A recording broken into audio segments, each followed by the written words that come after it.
everybody. Spy here.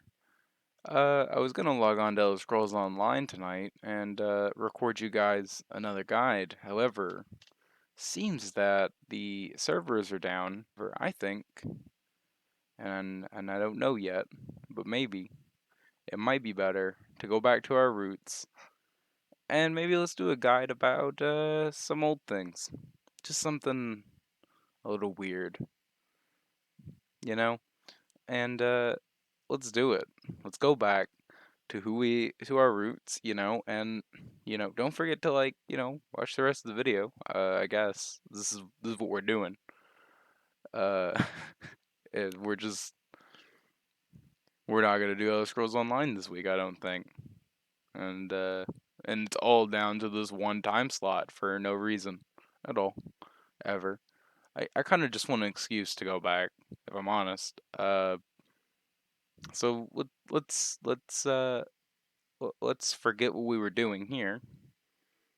Now let's play some Oblivion. Crap,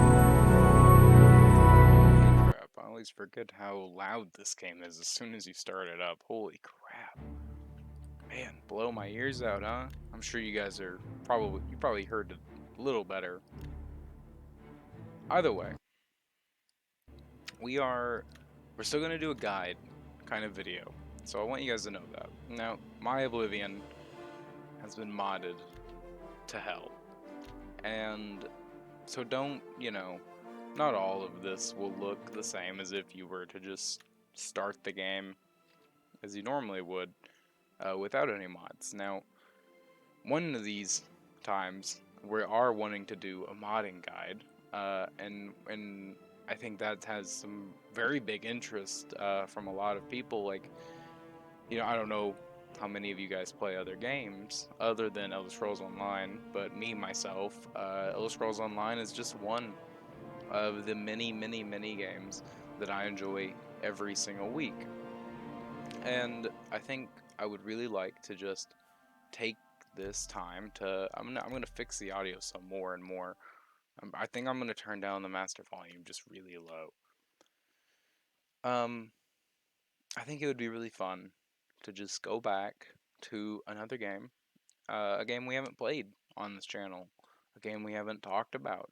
And I think what I want to do this week is let's make a guide about how to make a character in an old school or older RPG.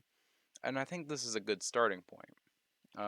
This is when the games of the Elder Scrolls franchise, I think personally, um, kind of were in the in between era.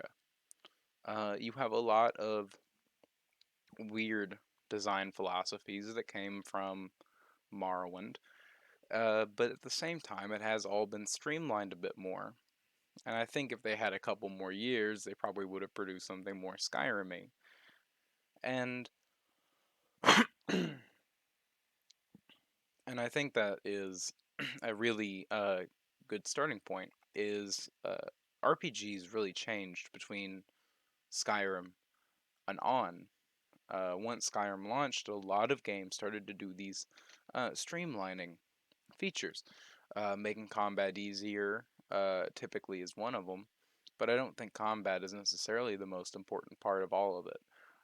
It's a system-wide change, and I think we want to. I think I want, and I want to take you guys back to a game that I love from my childhood that I think was on the verge of both of these. That I think was on the verge of both of these completely different type of genre of RPG that we all classify together. See, games have really changed nowadays, and I think that's a big topic to be had. But I'd like to just go back for any of the people who haven't and show them what these games used to be like. Um, and we're starting with one that I think should be familiar enough to the people nowadays who play the modern RPGs, and should also be something that is either near to your heart or where you see the start of it, where you see the start of the end. Um, It's your choice on, I guess, how you see it. But let's get into it. Let's talk about building a character in these older RPGs and what it means. Because there are a lot of changes that have come to the formula of this franchise specifically, and this may be a series that goes on farther than just Oblivion, but I think this is a good one to start with. Let's do it. So we're going to start be playing through the whole tutorial section. I don't think I have a couple mods here and there that make some things start easier, start quicker, and that's because Oblivion has a very long opening tutorial. They they really like to drag things out. So let's talk about races, right? Nowadays in Skyrim, the races have become more of the same kind of thing. They have maybe one ability each that's different, but realistically, you can play anything with anything. And while that's true in Oblivion, it's to a lesser extent.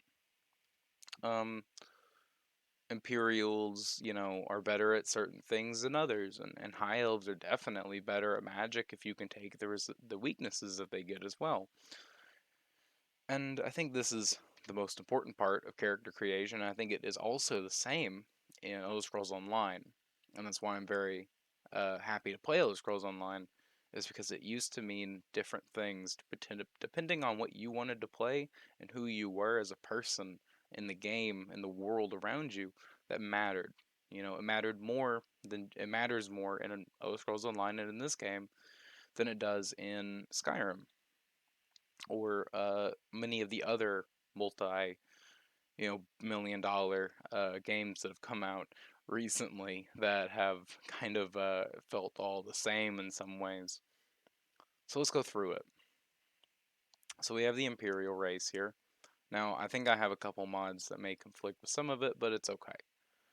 So then we have the High Elves, and these guys are. So we're going to start with High Elves. High Elves are the sorcerer guys. All right, they take a weakness to fire, frost, and shock, and that will definitely put a hamper. However, they also have some of the uh, highest intellect and willpower in the franchise, and we will get into those in just a minute. Um, but that basically confers to mana, essentially, and that's what makes these guys unique. Is that they will have probably the highest mana, or will get there the quickest, but they also will take that penalty and they'll keep it for the entire game. That's okay if you want to take that penalty, but it's a choice you'll have to make. Dark Elves. These guys are really good at conjuration. They're resistant to fire, so if you want to play a vampire, that may be a good choice for you. Summon Astral Ghost, which is just a fantastic summon to start out the game with at level 1. And then Breton. These are my personal favorite of all of the races. They gain a Magicka resistance, actually. It's pretty hefty, too, if I remember. I think it's 25%. And they also gain some really nice bonuses to Restoration and Conjuration, as well as their intellect and willpower. These are an all-around good race, I believe, to start for people who are not up to date with a lot of the races. Um, or how they used to be, at least, in a lot of ways. The Argonians. These guys are crazy good, even though I think they get shadowed over quite easily. And I think the main thing that makes these guys important to me is I think that they show a good promise of uniqueness in a build. Um, they're not all around the best race, but I think that these guys have definitely something that can fit into a mixed build or something that is more unique than just warrior, mage, or thief.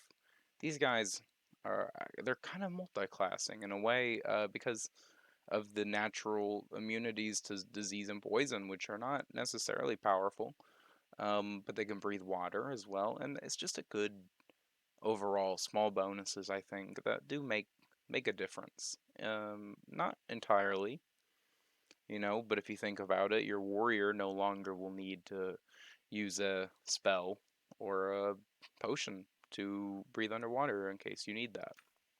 And you will in Oblivion. And the wood elves, of course, these thieves. And I don't need to go much into a wood elf. I think everyone kind of knows all around what they do. Red guards, these are some fantastic warriors. They are honestly some of my favorite warriors in the franchise, especially because of their blades. They start with a high blade skill always, and it's a fantastic way to start the game.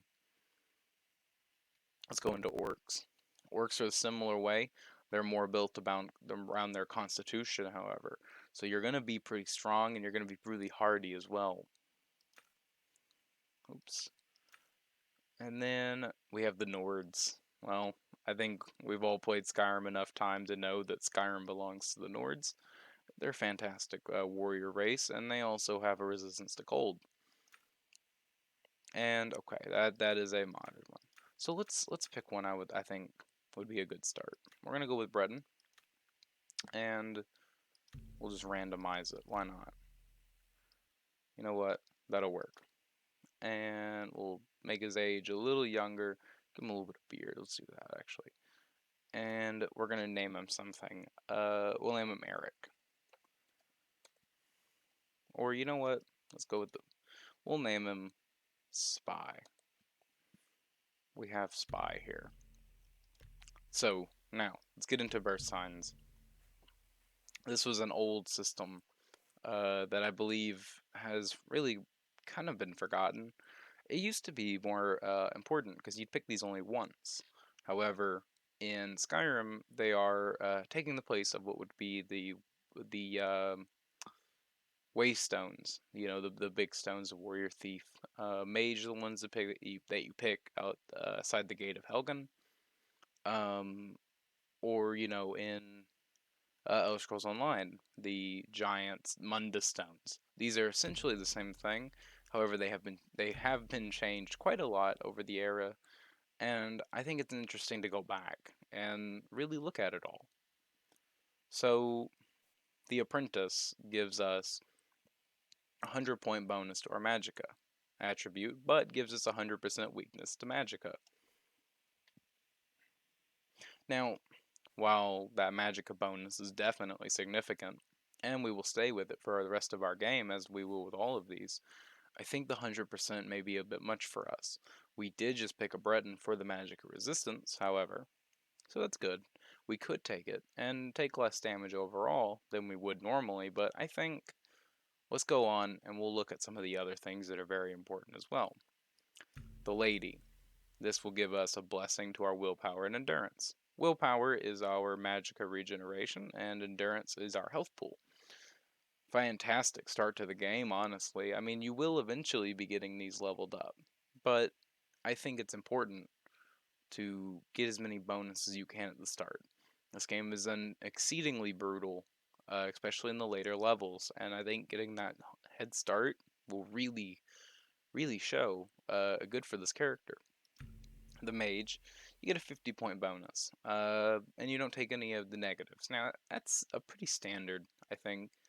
Um, that's a pretty good one overall. That's a couple more spells. You're not gonna you're not gonna have as many mana issues, and you'll be able to cast some spells earlier than you would normally because you may be able to level it up and actually have the magicka to cast it. The thief, now this grants us speed, agility, and luck. Now, agility is essentially our bows, light armor, stealth, whatever. That's our chance to do that, or not really chance, but our skill at it, more or less. Speed is how quickly we move, and luck, well, you can only increase luck one per level, and that will definitely be a heavy investment later on if you want to go down that route. Now, luck affects everything in the game you do a little bit, not too much. I wouldn't worry too much about luck. It's a nice bonus, however. And it actually does count for the arena. If you go to the arena and you like to bet on fights, guess what? That will actually increase the health pool and the damage of your combatant that you chose to bet on. That's not a very known fact, I don't think, and that's very important. That's very cool, uh, I think, because it means that you can. I mean, you can actually make yourself a good amount of money that way if you wanted to. With the Atronach ability, you don't regain magicka at all, ever, unless you drink a potion, and that's it. Other than the new thing is that you have a 50% magical spell absorption. That means that to recharge your magicka, all you need is to get hit with a fireball.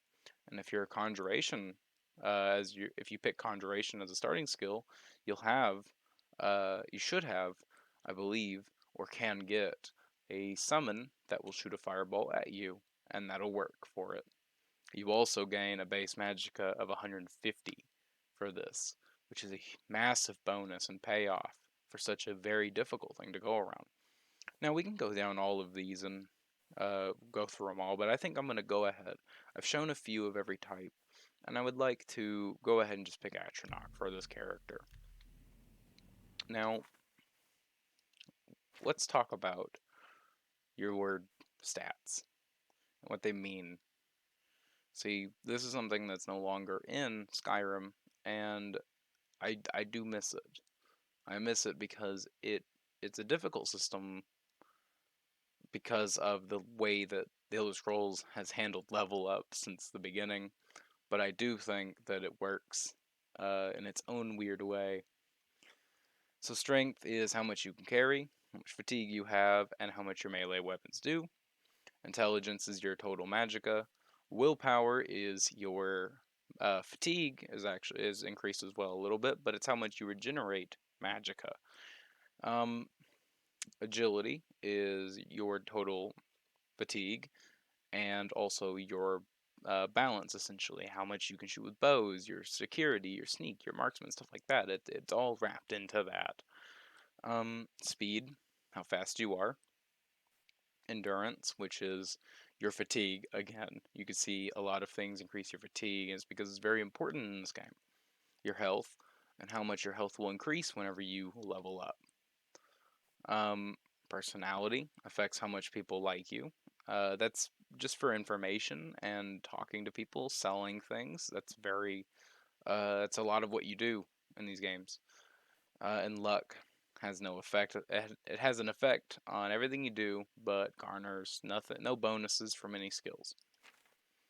And you can see, without any picking of anything else, we've already set our character into a certain kind of way.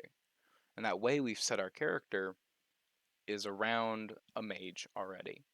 And you don't have to, be a genius to figure that out, but this is what the bonuses are that you get for just being a Breton. You get +5 because the basics start at a 5.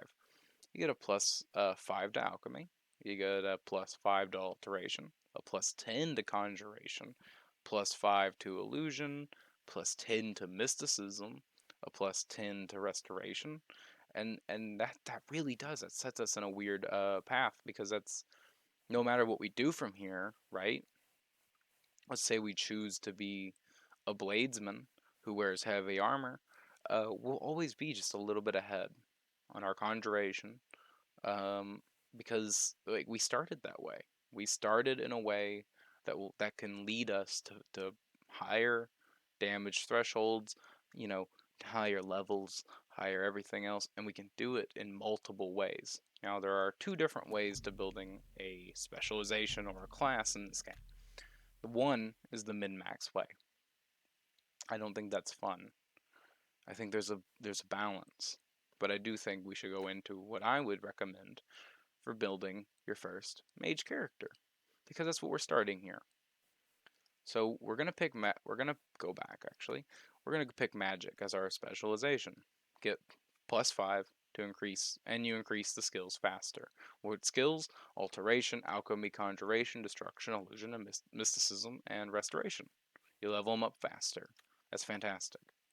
Now, what do we want to pick for a character that we would consider mage oriented? Now, we started out with high mana already because we happen to be a Breton, and we've taken the Atronach Stein. Now, what do I think would be the most important thing? Well, willpower no longer matters as much. We're no longer regenerating magicka because of the Atronach Sign, which means that we need to pick this up eventually, but not necessarily right now. So let's go ahead and take intelligence. We're going to keep stacking that mana on top of each other and build and build up what I would call just this massive pile of mana. And the reason we're doing this is so that we don't have to worry about it as much. We want as much of it as we can just starting out of the gate. Why not? And that leaves us in a weird position. Now, speed is something we're going to be leveling up quite a bit anyway. Just walking throughout the world, doing whatever we're doing, we're going to level speed up. However, I think the more important thing to be taking would be endurance. This will give us more health, and this will increase our overall health pool that we will be going forward with for the rest of the game every time we level up. The plus 5 points might not seem very much, but I think what we should do is early game stack up as much endurance as we can. And this is so that we no longer have to deal with it anymore. We won't be squishy. We don't have to work very hard to not be squishy, but I think it's important to go ahead and put in a little bit of extra work so that we can just go ahead and be defensive in some regard. Because we're not probably going to wear any armor, and if we do, it's going to be light. Let's talk about our major skills. This one is very important. You will start at 25. Now that does mean, however, so you need to know this, starting at 25 does not mean that your bonuses that you have taken already from your race or your whatever are not added, right? So essentially what you're doing is if you pick, let's say, Conjuration, which I believe was a plus 10, we've already gotten a plus 5 from it for picking our magic as our main specialization part. Now, remember that we've already taken our plus 5 for magicka, and we've taken our plus 10 from being a Breton. Now, this says that we will start at level 25. What that means is, instead of starting at level 5, we start at level 25, which means that we still can add that 15 on top of it, which would mean that after we've taken all of this, we will actually have a 40 in Conjuration starting out. I think that's a very sizable chunk difference, but we should go ahead and take it. Might as well. We may actually want to use Conjuration, but I think it's important to pick what you want out of these things. But I think there's a handy way that can help you if you're unsure of what to pick. Let me show you that. The first thing I would always take is some kind of magic. Take Alteration for sure. It open locks. It has a shield for magical damage and physical, and you can alter your encumbrance, meaning that you can carry more things out of those giant tombs you've been hoarding. And then take another thing that you would be using as a weapon, a physical weapon. And that is because you never know when you may be using a physical weapon, and you definitely don't want to hit with a wet noodle. So take something like that.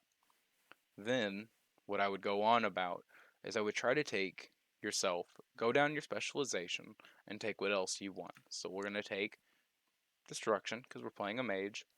We're going to take, let's see, Mysticism, Restoration. Alright, so we need to pick 7, but we've already gotten 1, 2, 3, 4, 5, right? Now, what I would recommend taking is taking something along the lines of what you're not quite sure of yet, but will help you in case of any choices you may want to make later. See, heavy armor and light armor are quite helpful, especially in the early game and in the late game as well. You may want to tag yourself one of these to make things simpler for you if you just can't enchant it, or you want to have a little bit extra protection. Light armor should not be, for a mage character, light armor may not be what you think necessarily, but I can tell you that if you level up light armor, which is easily done, the extra carry weight from it is genuinely not an issue, especially for a mage. And then I would take yourself something else that you would like. So you could take something that you like, or you could take something that may be useful. See, speechcraft may be better for you if you're someone like an Argonian or an orc who have a low personality. Um, but I like to always take something a little silly like illusion. Now you can name your class, but we're not going to. No reason to. We're just a, first day character, really.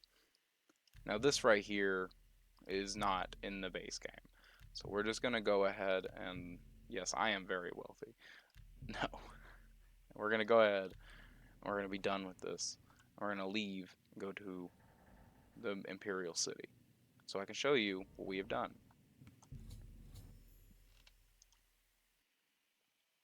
Alright, so here we go. Let's talk about what we've done. So, after tagging all these skills, you can see Blade was a 5, but now we're at 25. We don't have any extra bonuses from Breton, and we don't have any from our infinite amount of mana either. But let's consider what we've done.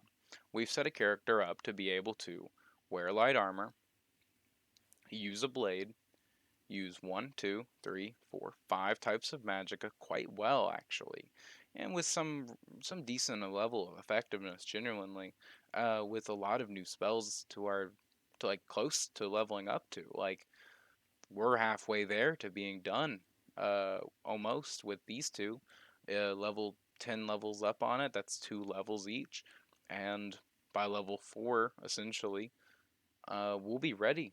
Or level 2, 3. Well, by level 3, we'll be ready to have these guys casting almost, I mean, some really badass restoration, some really badass mysticism spells as well.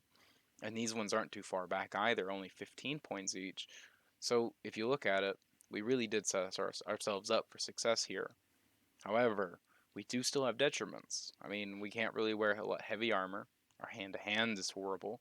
We're not going to do much with an axe or a mace, and blocking is still going to need to be leveled up slowly. However, conjuration is a 20, so we can start casting some nice spells. However, we're 5 points away from actually leveling that up to what would be apprentice.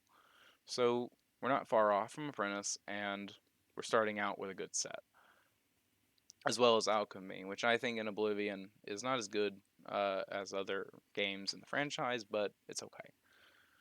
And look at this. So now we're at 55 intelligence already. We're starting the game quite high, and we have a little bit of extra endurance to help us out. Now we're starting with 70 health. Remember, this is a more of a magicka build, so that's why we started pumping the numbers into here so that we can get better here. And so magicka, look at that. We already have 310 magicka. That is insane amount of magicka. I mean, in comparison to the spells we have, I mean, look at these. They're 11 magicka for a flare, 13 for a heal. You know, I think our biggest one is 24. That's a lot that we can be casting, and we just have to chug a magic potion or summon ourselves an imp, and we'll be all right. I mean, hell, we even have absorb health. I mean, that's a fantastic starting spell. And if we really narrow this down, what we did here is we built a character from the ground up in an old RPG, and it wasn't that hard. We just connected where we wanted to be, and I think it's a simple process. I think a lot of people are put off by it because they are afraid to try these old games because they have some of these weirder systems, and maybe they haven't played an old RPG and or an older RPG. And I think Oblivion is a fantastic place to start. It's one of those series. It's one of the games in the series of the Elder Scrolls line. So it's a little bit familiar. You're gonna have some uh, similar plot points, similar world. Not completely, but there are the same facets there that hold down Skyrim that are here too. And while I bag on Skyrim, it's still part of the franchise. So while I think a lot of people are intimidated to go back to these old games, or maybe just don't want to get involved in all these systems, I think there's a lot of ways you can do this to make yourself have a good time, an easier time, honestly. And it all comes down to how you make your character. That's what I wanted to show you all. Is that it's not hard to make characters in these old games. Um, and it's not hard to make characters in any game, really, if you just think about where you want to take the character tomorrow. I think that's the big takeaway. Is where do you want to take your character tomorrow? Where's he going to be the next day after that? And here we've signed him up for a free ride scholarship to the Mages Guild, you know, for sure. This guy's starting out in a great situation. He's starting out, he's inside the Imperial City, which means that the Mages Guild is, what, only right over there. So, yeah, he's got himself a nice Spellblade start. And he can definitely go out into the world, and he can definitely fight for himself and fend quite well. Anyway, this has been Spy's guide on how to go back to how to go back and play Oblivion. This all happened What is it, because Elder citizen? Scrolls Online was, oh hey, what's up, man? Was offline, and so if Elder Scrolls guys don't want me to be doing this, all they got to do is tell the people at ZeniMax that they don't ever need to turn the servers off again. Uh, I'm joking. Anyway, this has been Spy. I, really appreciate all of you guys watching. We're eternally grateful here for the amount of support we've gotten on the channel, and we are extremely, extremely happy with the amount of people that have come to watch every day. Um, and interacts with us too. It's fantastic. So I just want to say we are completely, utterly grateful for everything that you guys have allowed us to do here. It's been a fantastic time. We've all been enjoying it very much so, and this is what we want to do, and so we're happy that you guys want us to do this stuff. So as I said, we're eternally grateful. Don't forget to like. Don't forget to subscribe. Don't forget to comment down below. And for a question, I guess the biggest question on my mind is where did you the people who played Skyrim, right? Uh, how many of you got into the Elder Scrolls franchise because of Skyrim? How many of you guys were introduced to Skyrim or played Skyrim or bought it, however, and then went back and played Morrowind or Oblivion or even Daggerfall? I'd like to hear how many of you guys like started out in the most recent game and decided to go back. And if you did, tell me if you enjoyed the games. Tell me if they were fun for you, and what you think of them. I would love to hear the feedback there. We're always looking for feedback. We want to know what you guys are into so we can pump out more stuff. Anyway, we really appreciate all that you've done for us. And all I have left to say is this is Spy signing off.